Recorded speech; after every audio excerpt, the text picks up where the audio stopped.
can say, describe as our challenges. I will not write Nigeria off, absolutely. I will not. The fact that the amalgamation of 1914 is still existing and we are bound together. We have our differences. The fact that this country is still one united, indivisible country is something to talk about. It's something to rejoice.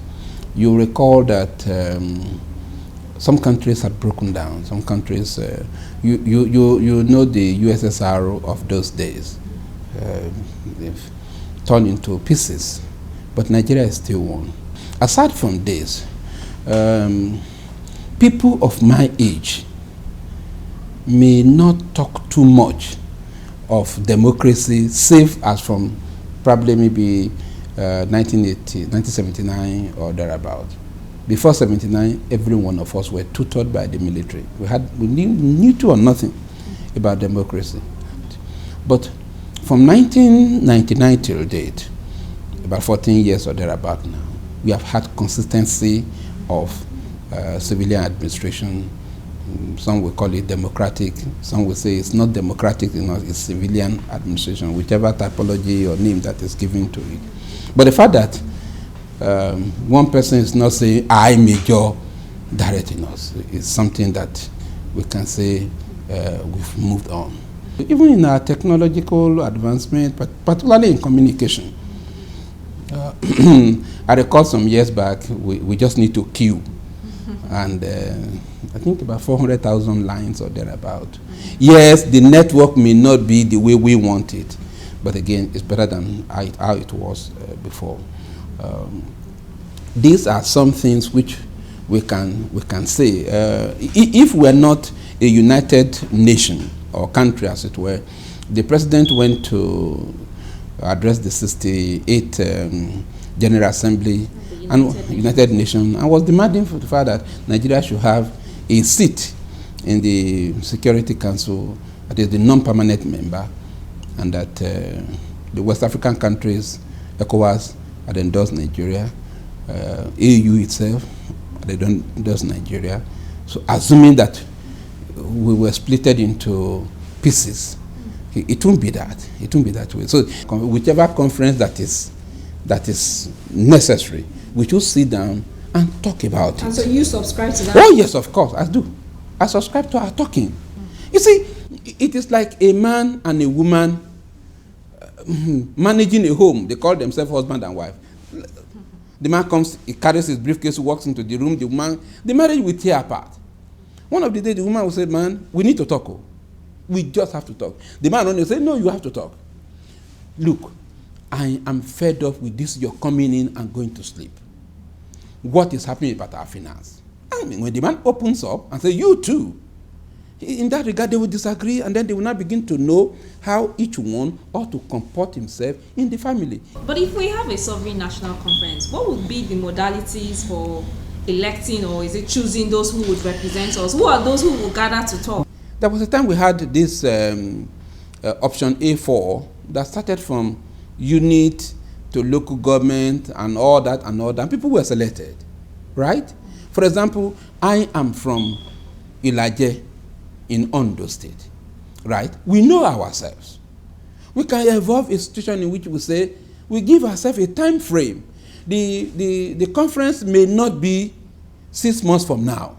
It may be a conference that we plan and say, this conference is going to take place in 2016. We are here in 2013. Within now 2016, we have plans. We should plan for it and say, okay, by 2016, we are going to have our conference in which we talk. Just 3 years. The beauty of the world is talking. What did they go to do at the United Nations? It is to talk. Every item in the world, even God said, he said, come now, let us reason together. That is the height of God would have just rolled out decrees. He said, now come now, let us reason, present your reasons. So if we say we shouldn't and we bottle up, there will be crisis. The day the thing explodes, it will become issues. So our leaders should listen very well that our togetherness borders on let us keep talking. And the more we talk, the more we understand each other. Husband and wife that talk together and look at each other on the face will appreciate themselves more than those who are suspicious of each other.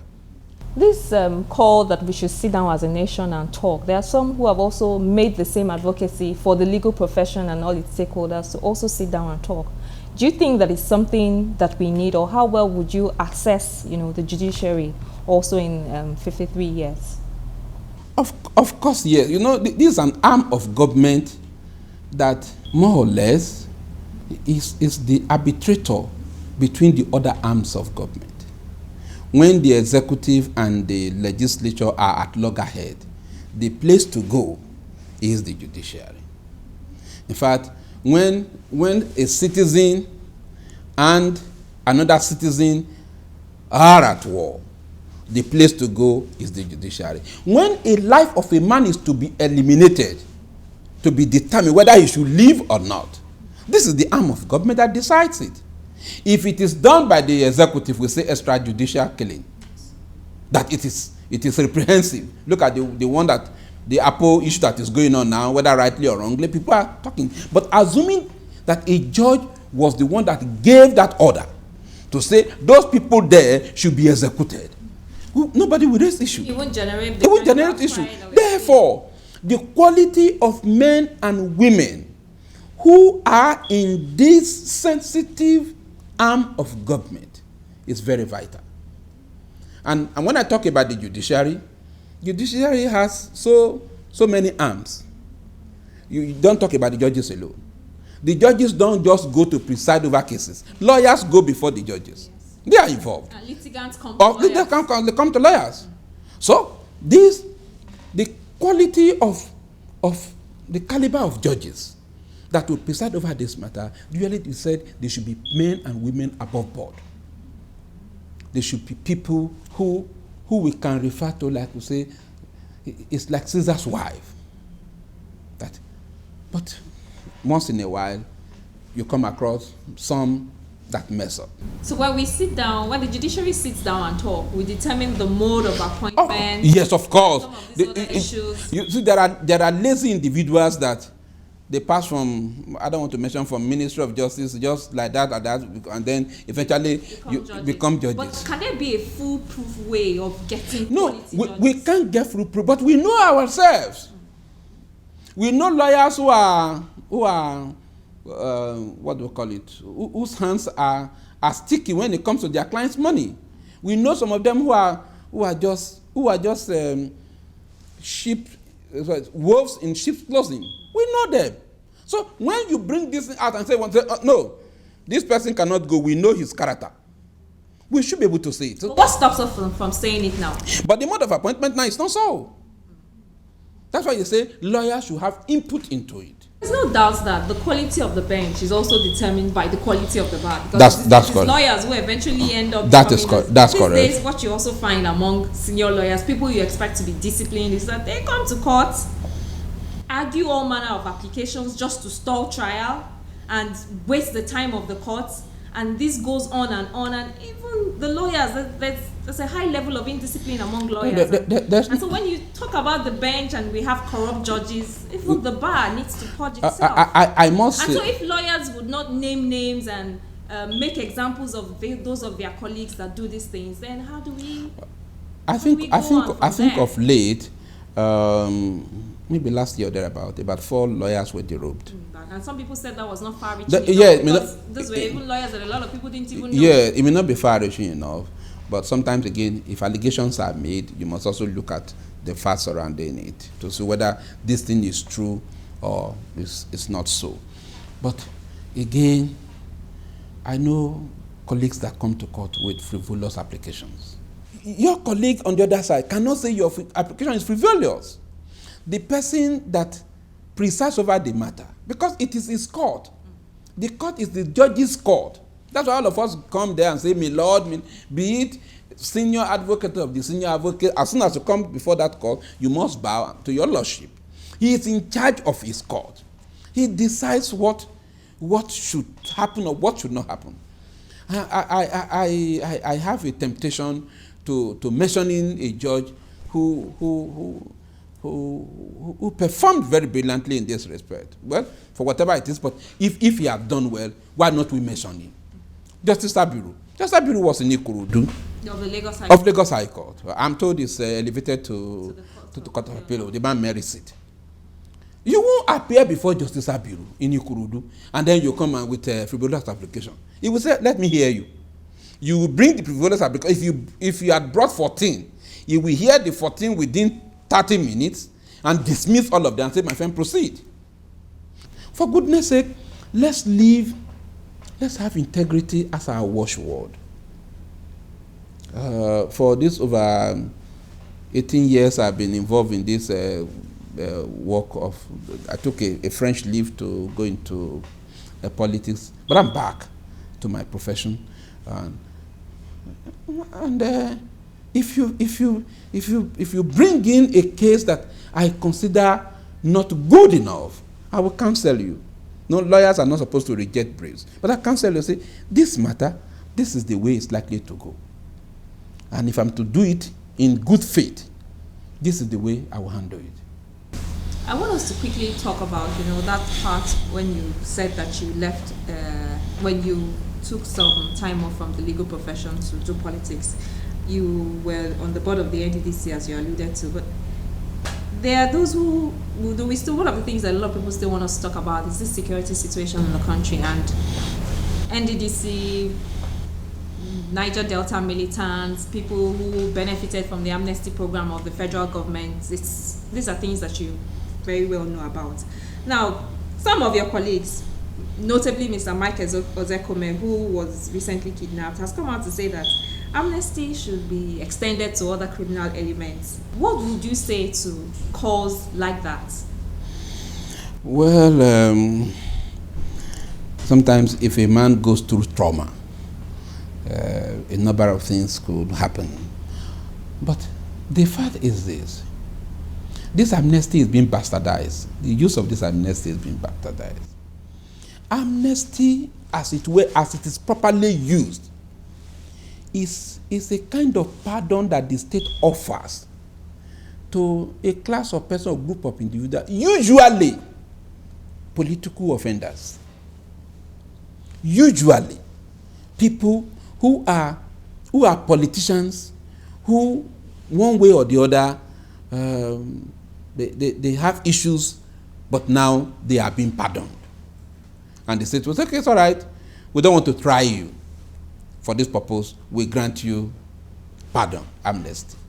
If you ask amnesty for kidnappers, then we should ask for amnesty for armed robbers, amnesty for murderers, then amnesty for rapists. Then where are we going? we cannot be a lawless society. Crime is a crime.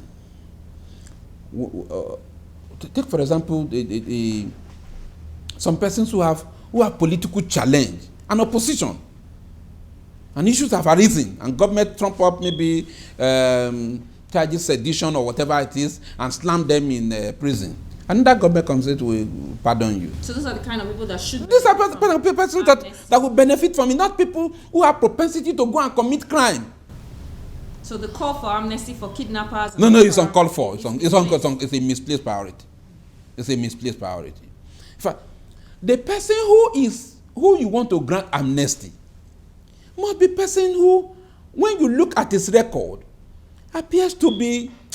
It's because he's agitating for something, but not on a criminal. You say it's amnesty for you to get to the church or to the mosque on a Friday, or to go to primary schools and go and burn down children, innocent children? What are we talking about? We shouldn't go to the level of degeneration. It shouldn't arise. So the call, I can juxtapose it somehow, and that is to say the man was traumatized. I'm told that they've made some inroads into arresting the mastermind of that, whether it was a real person or not, but that's what we have just heard. And It's uncalled for. It's not a thing to talk about. So the law should take its course. We are having challenge now, security challenge, and it's almost worldwide. You see what happened in Kenya just of late. But that is not to say criminals shouldn't face the punishment. And that again comes again to the judiciary. These things should be expeditious. I handled the matter in Oshogbo. I think within 1 year, we concluded the matter and judgment was delivered. The person was convicted. 1 year, and I must commend the judge.